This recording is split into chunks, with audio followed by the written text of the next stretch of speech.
Et sans plus attendre, je vais donner la parole à Agnès pour débuter la matinée. Merci. Je ne vais pas parler longtemps parce que c'est Anne qui va parler. Alors, je crois que tu as déjà commencé, soit hier soir et ce matin avec quelques-uns, à t'échauffer, c'est bien. Ça fait du teasing. Je vois quelques-uns qui opinent du chef dans la tête, de la tête, pardon. Donc, on a encore, je pense, une ou deux personnes qui vont arriver avec leur valise. Donc, je vais meubler le temps que tout le monde s'installe. Moi, je rigole. Voilà, j'espère que tout le monde va bien. Donc, on a légèrement changé le programme, comme vous avez remarqué, mais au moins, tout le monde est frais et dispo ce matin. Et une écoute plus active que hier soir, où j'ai cru comprendre que tout le monde hier soir n'avait qu'une envie. Vous avez bien raison, relâcher la pression. Après la comptabilité, certains sont plus ou moins hermétiques aux chiffres. Je crois en faire partie, donc je ne juge pas sur un littéraire. Donc voilà, mais je vous assure que ça se passe toujours très bien avec les chiffres, on y arrive. Alors on a la chance d'avoir Anne Tesnas de Moncel ce matin. Merci Anne.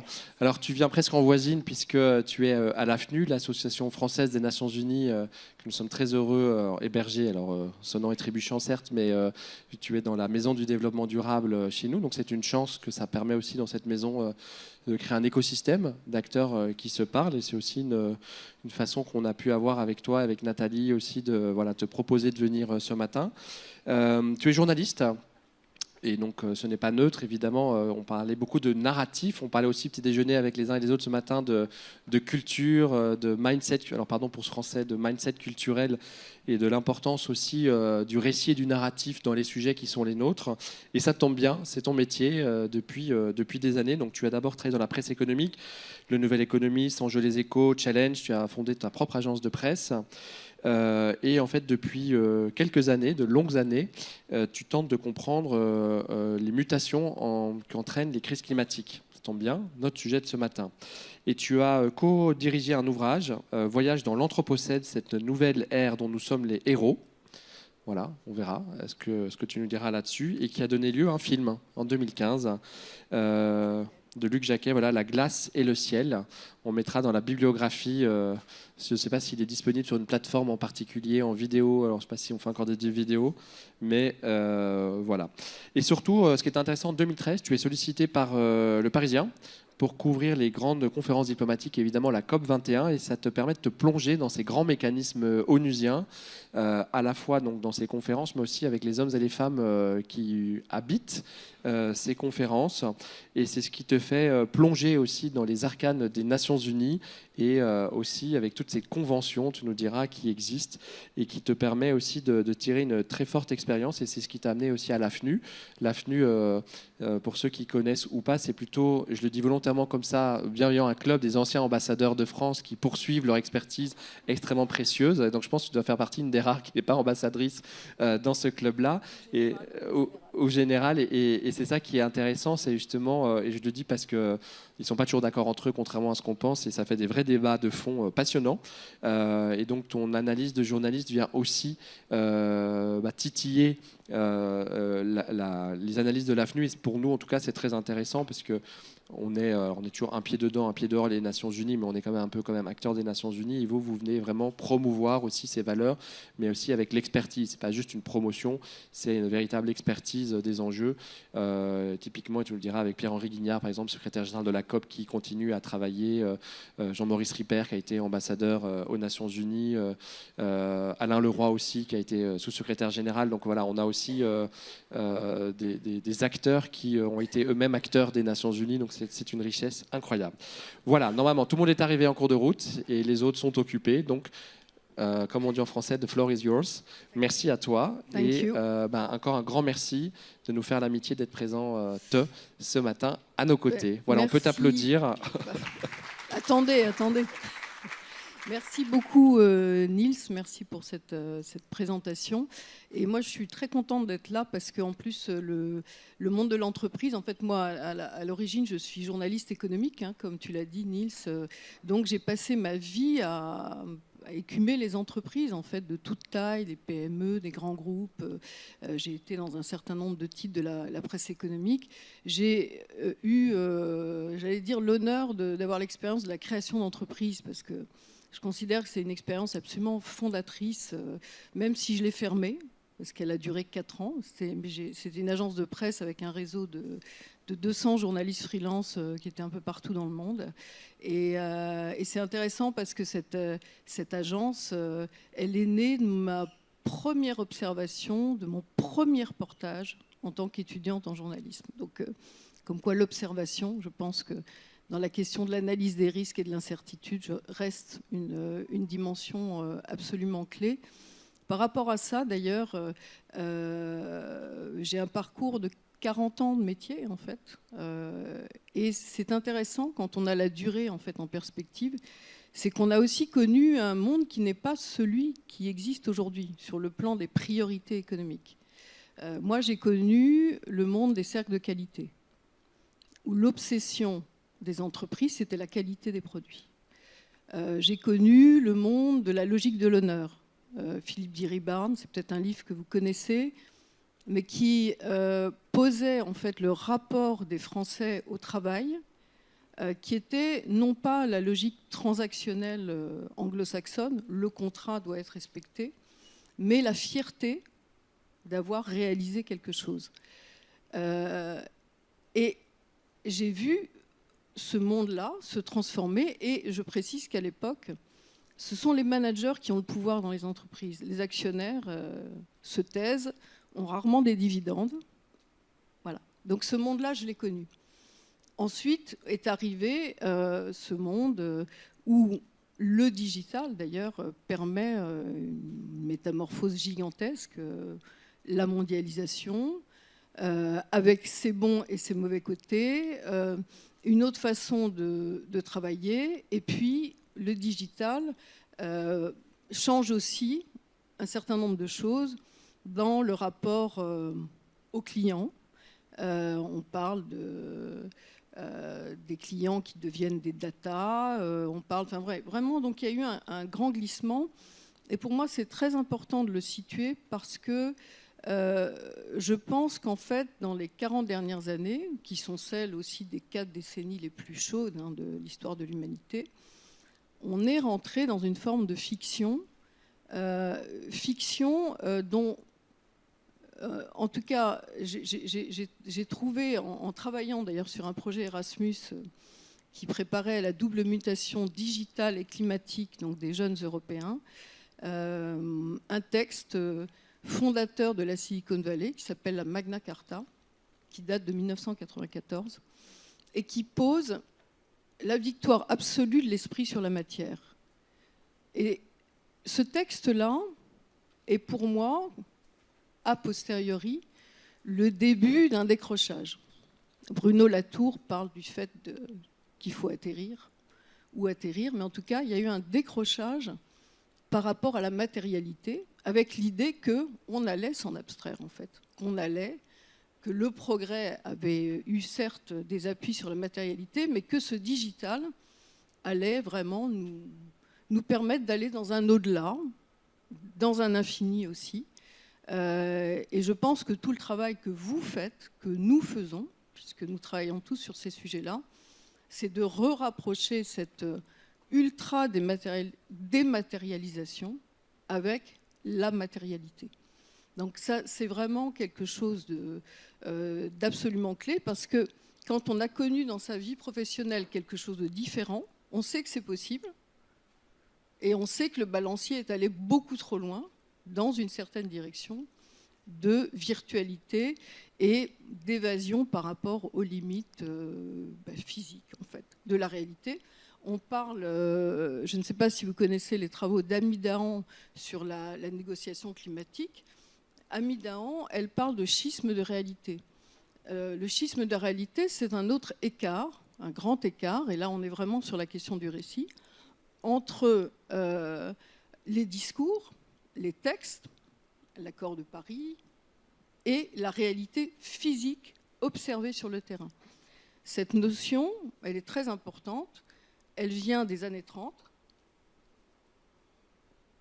elle vient d'un Allemand, d'un penseur allemand, et qui explique que quand il y a un trop grand schisme de réalité entre les discours et la réalité physique, ne peut que monter la violence du terrain. Voilà. Je trouve que c'est intéressant, je partage ça avec vous, parce qu'on est tous un peu désarçonnés par ce qui se passe aujourd'hui, à la fois à l'échelle internationale, mais aussi dans la difficulté à avoir des débats, dans la difficulté à avoir des discussions non polarisées. Or, il se trouve que cette immense vague digitale qui a permis énormément de choses, d'ailleurs, moi, mon agence de presse, je la crée quand Internet arrive, parce que je comprends que je vais pouvoir la créer parce qu'il y a Internet. Donc voilà, cette vague est extraordinaire. Elle est aujourd'hui relayée par une autre vague encore plus gigantesque qui ressemble à un tsunami qui s'appelle l'IA. L'IA, vous l'avez peut-être lu, l'IA, il s'est passé il y a 48 heures, c'est une réalité pour le coup, c'est-à-dire que des gens se sont amusés à se faire passer pour Marco Rubio et ont discuté avec des ministres étrangers. D'accord ? L'IA. L'IA annonce, certaines études annoncent la suppression de tous les jobs de jeunes diplômés. Plus besoin. En termes de ressources énergétiques, j'ai lu, après on ne va pas cesser d'en avoir des études sur l'impact de l'IA, mais qu'en gros, l'IA allait absorber toutes les ressources en énergie et qu'il resterait 1% pour tout le reste. Je l'ai lu, voilà, fait par des gens sérieux. Donc on change, je pense qu'on est à un moment carrefour entre continuer sur la vague de la virtualité ou se poser vraiment à nouveau, peut-être faire confiance à l'intelligence humaine face à l'IA, mais que ce moment est extraordinairement important et nécessite donc de faire ce que vous faites vous, c'est-à-dire de rassembler, de réconcilier à nouveau le réel, la réalité, la matérialité et les projets d'entreprise. Donc revenons à l'AFNU. L'AFNU a pour mission de défendre et de promouvoir le multilatéralisme. Je l'ai rejoint en 2022, qui est une année tout à fait particulière, parce que c'est l'année aussi de la guerre en Ukraine. Et c'est Pierre-Henri Guignard, qui était le secrétaire général de la COP21, qui m'a proposé de rejoindre l'AFNU. Alors, soyons clairs, quand j'ai été contactée pour rejoindre l'AFNU, je n'avais jamais entendu parler de l'AFNU. L'AFNU souffre d'un très gros déficit de notoriété. Et on va s'employer, justement, avec l'équipe de Jean-Maurice Ripper, Pierre-Henri Guignard, à changer les choses. Car l'AFNU, c'est parmi les diplomates, les généraux, il y a 237 membres tout à fait éminents et intéressants, c'est-à-dire que c'est une pépite en termes d'expertise géopolitique. L'AFNU organise plus de 700 événements par an.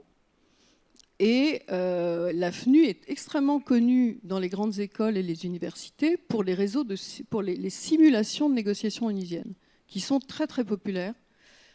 Et donc on a un contact très important avec l'enseignement supérieur, en fait, par ce biais-là, mais c'est aussi en amont de l'UNOC, par exemple, toute une conférence sur l'océan à laquelle on a associé un certain nombre d'étudiants des grandes écoles. Enfin voilà, donc il y a vraiment une proximité avec l'appareil de l'enseignement et il y a un appétit extrêmement important pour les questions onusiennes et évidemment, plus encore maintenant, pour les questions géopolitiques.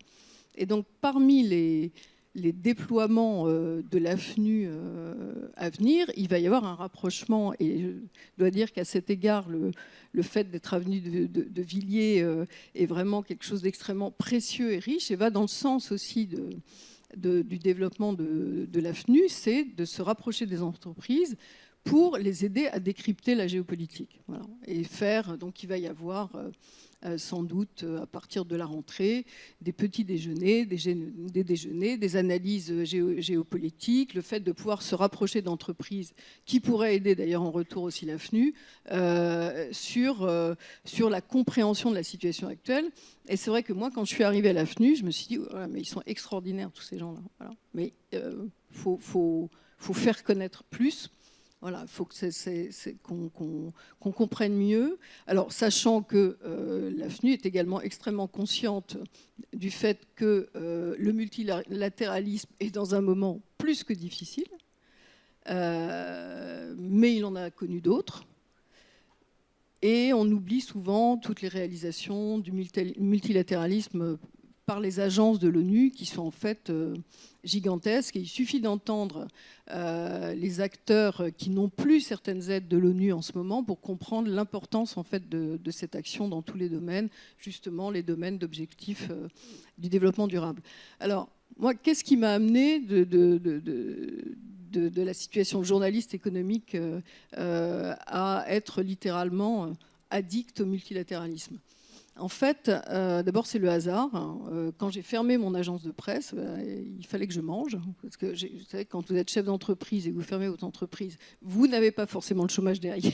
Donc, il fallait travailler. Et un jour, on m'a proposé de travailler sur une BD avec Wolinski, avec un personnage principal qui devait sauver la planète. Alors, je me suis dit, voilà, j'ai quand même été un peu sérieux. Je me suis dit, je vais lire des trucs là-dessus. Parce que en 25 ans d'expérience et 25 ans de travail au sein des rédactions économiques, la question du réchauffement, alors que le rapport Meadows date de 1972, n'avait tout simplement jamais franchi ou même été mentionné dans une discussion. Donc on voit aussi le schisme, l'écart entre et le chemin qui est à faire. Et donc BD avec Wolinski, très drôle, travailler avec Wolinski, et je découvre la notion d'ère anthropocène. Et là, je suis fascinée parce que, et ça va avec le thème de votre université, parce que ce qui caractérise l'ère anthropocène, c'est justement les grandes variabilités, l'incertitude face à l'Holocène. Alors, je précise que la notion d'ère anthropocène n'a pas été avalisée par les géologues, mais elle est tout à fait utilisée dans les sciences humaines et sociales pour parler des enjeux de la société. En gros, avec comme définition, mais j'imagine que vous connaissez, mais c'est vraiment cette période qui commence avec les révolutions industrielles et l'idée qu'en 200 ans, il y a une mutation telle en lien avec les activités humaines que c'est l'équivalent des 10 000 ans de l'ère Holocène et qu'en tout cas, le paradigme a complètement changé.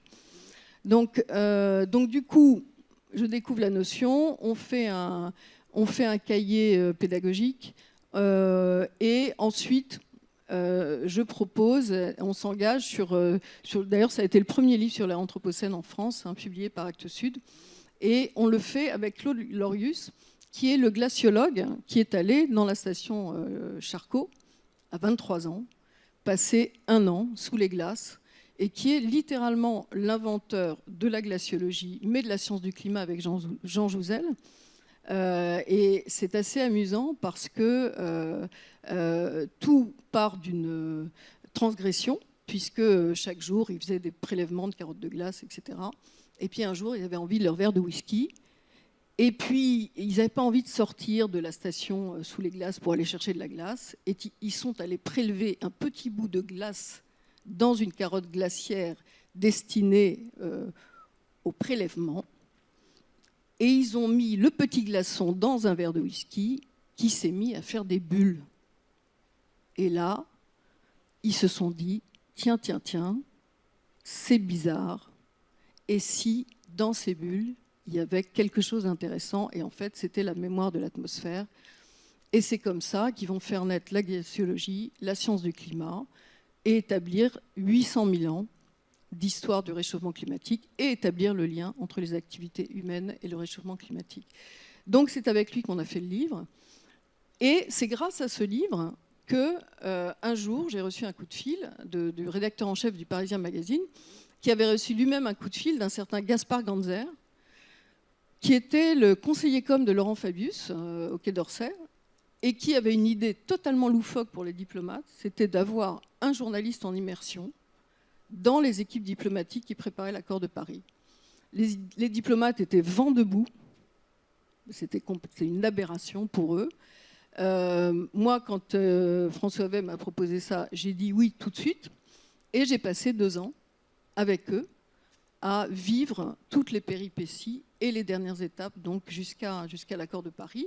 Et d'ailleurs, en octobre, on a 3 rendez-vous de la FNU sur les 10 ans de l'accord de Paris, dont un qui aura lieu en octobre, un qui va avoir lieu aussi avec le pacte mondial un petit peu plus tard, je crois que c'est juste avant la COP.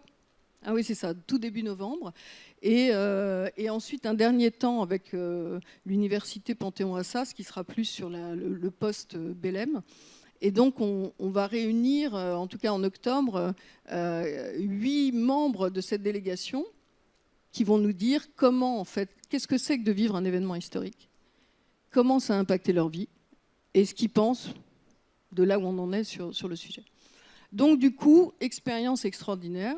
Alors, pour tout vous dire, quand on débarque dans le système onusien, en fait, il faut apprendre une nouvelle langue.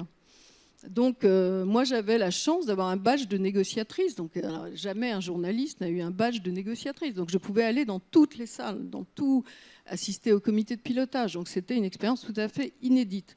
Et j'avais bâti un contrat de confiance avec les diplomates, justement, c'est-à-dire qu'ils lisaient mes articles avant publication, parce qu'il n'était pas question pour moi de perturber le process. Et je dois dire que ça a très bien marché et qu'au fond, ils ont rectifié des erreurs que j'avais faites, mais jamais il y a eu de censure quelconque. Voilà, on était vraiment dans un contrat de confiance. Et donc, pendant les 6 premiers mois, j'écrivais, j'avais mon petit ordinateur, j'étais dans les salles, j'écrivais, je me disais, je ne comprends rien, mais j'écris. Puisque c'est... Un jour, je comprendrai. Et j'ai mis 6 mois. Voilà. Pendant 6 mois, j'ai écrit sans comprendre. Parce que... Et je me suis dit... Au fond, tout journaliste se dirait, et tout le monde dirait, mais pourquoi c'est incompréhensible, pourquoi et au fond, on en discutait avec l'une d'entre vous hier, c'est qu'un langage hermétique, ça permet aussi de travailler. Ça permet aussi aux négociateurs de faire les pas qui vont pouvoir aboutir à quelque chose. Si tout était explicite tout de suite, ça serait complexe, en fait. Donc ça a un sens. Et ce que j'ai appris, et voilà ce que je voulais partager avec vous, c'est que c'est un lieu profondément humain, profondément fragile. Et comment imaginer, par exemple, qu'on puisse aboutir à un texte commun entre Fidji et l'Arabie Saoudite? Comment déjà même l'imaginer? Or, ils y arrivent. Donc, ça veut dire qu'il y a dans le multilatéralisme une possibilité de dépassement. Il y a aussi des possibilités de régression. On y va vers la régression, mais l'accord de Paris ayant créé une innovation, enfin voilà, l'espace des acteurs non étatiques, si les États flanchent, les acteurs non étatiques, ils peuvent aussi avoir leur part. Donc les villes, les collectivités, les entreprises, les ONG. Donc ça, c'est quelque chose d'extrêmement humain. Et par exemple, un jour, j'ai assisté à ce qu'on appelle un huddle. Alors un huddle, donc vous êtes là, donc vous avez une grande table, parce que c'est 193 parties, l'Europe n'étant qu'une partie, hein, donc pour tous ces États. Et puis ça bloque, la discussion bloque, parce qu'on passe son temps à négocier des textes, des bouts de phrases, des mots. Et puis il n'en reste plus que 2 qui bloquent. Et là arrive le moment du huddle, c'est-à-dire que les 2 derniers qui bloquent, ils se lèvent, ils vont dans un coin de la salle, ils se font face à face, on a l'impression d'assister à une danse inuite. Autour d'eux se mettent un certain nombre de négociateurs qui veulent écouter ce qui se dit. Et en fait, c'est dans ce face-à-face quasi énergétique que se dénoue le dernier obstacle. Donc c'était extraordinairement humain. De même que dans le caractère humain, la confiance est une donnée absolument essentielle de cette négociation climat. C'est l'obsession des pays du Sud. Il n'est pas question d'avoir un texte secret. Il n'est pas question de faire des négos. C'est-à-dire, il y a plein de négociations bilatérales, mais la présidence représente le monde entier. Laurent Fabius, président de la COP21, représentait le monde entier. Il avait du mal à expliquer aux autorités françaises que non, il ne représentait pas la France, mais le monde entier. Et que c'était ça sa responsabilité. Donc ça change tout. Donc la confiance, par exemple, ce qui s'est passé à Copenhague, le fameux échec de Copenhague, c'est qu'il y a un deuxième texte qui est sorti des chefs d'État. En même temps, donc les négociateurs se sont braqués, ils ont refusé le texte. En même temps, beaucoup de gens disent que, au fond, les éléments posés à Copenhague ont quand même fait avancer le process.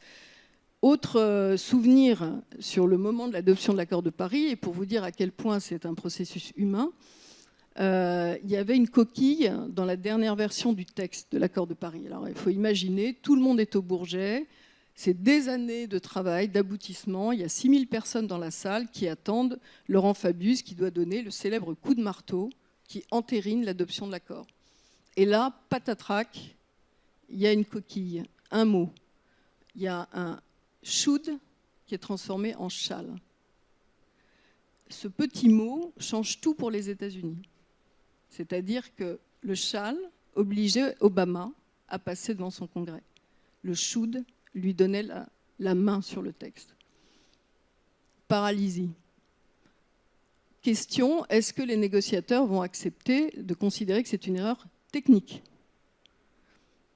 Tout le monde se met à agiter les groupes de négociation. Tout ça pendant, il y a toujours 6000 personnes dans la salle qui attendent. Tout est bloqué. François Hollande attend à l'Élysée de savoir quand il va pouvoir venir, etc. Et le Vatican s'en mêle, la Chine aussi. Enfin bref, reste un délégué qui bloque. Le délégué nicaraguayen, connu pour être une grande gueule, un peu l'emmerdeur de service, si je puis me permettre. Bref, et puis vraiment un type très imposant. Bref, c'est le dernier à bloquer le reste de l'humanité. Donc, Laurent Fabius décide d'appeler le président du Nicaragua, qui n'est pas dans la salle. Là, c'est un diplomate qui est là. Et là, il appelle... Il se trouve qu'il est en vacances, le président du Nicaragua. Donc, il appelle à sa résidence secondaire. Il tombe sur la femme du président. Le président est en train de pêcher. La femme du président court apporter son téléphone au président, qui est en train de pêcher. Et le président appelle son négociateur pour lui dire on mentionnera juste que c'est une erreur technique et que ça n'aurait pas dû se passer comme ça, mais tu dis oui. Et c'est comme ça que l'accord de Paris a été adopté. Voilà. Donc les négociations multilatérales fourmillent d'histoires humaines comme ça. L'accord de Paris repose entre autres sur l'immense amitié qu'il y avait entre John Kerry et son homologue américain. Donc voilà, cette humanité-là, elle est absolument importante. Et c'est pour ça que c'est précieux, et c'est pour ça que c'est un espace poétique, c'est un espace d'aventure, et dans lequel voilà, les gens essayent de construire. Faut-il que je m'arrête ?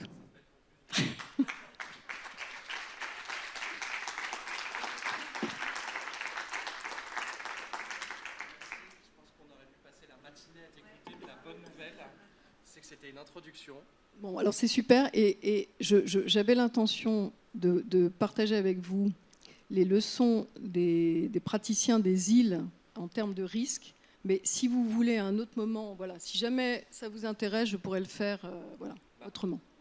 Il y a deux bonnes nouvelles. On a le déjeuner. C'est un teasing pour vous faire revenir une prochaine fois. Si.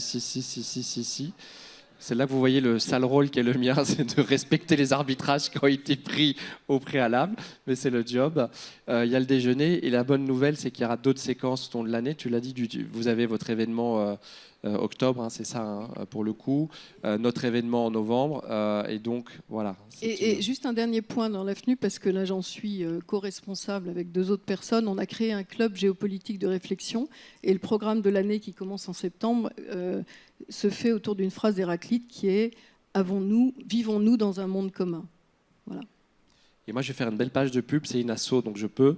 Mais vous pouvez adhérer à l'AFNU, et du coup, vous avez le droit à avoir Anne en exclusivité pour vous tout seul, ce qui est encore mieux, parce que vous avez un vrai face-à-face. Donc voilà, de toute façon, tu restes encore un peu. Certains d'entre vous ont déjà initié des bilatérales, pour reprendre ton terme. Donc on fait du multilatéralisme ce matin. En tout cas, un grand merci à toi. C'est vraiment une mise en bouche. Mais voilà, on va poursuivre l'aventure avec toi, et on peut t'applaudir une deuxième fois parce que tout le monde était captivé là dans la salle. Ça raconte qu'il y a plein de façons de raconter l'ONU, mais je pense qu'on n'a pas encore suffisamment parlé de l'humanité en marche et du fait que c'était des aventuriers, et comme vous l'êtes dans vos entreprises en fait. Et c'est ça qui est hyper important. Vous êtes des aventuriers dans votre entreprise. Moi, en tant que journaliste environnemental, c'est pareil. Et c'est comme ça, il faut se donner de l'énergie en ayant cette conscience-là et des difficultés qui vont avec.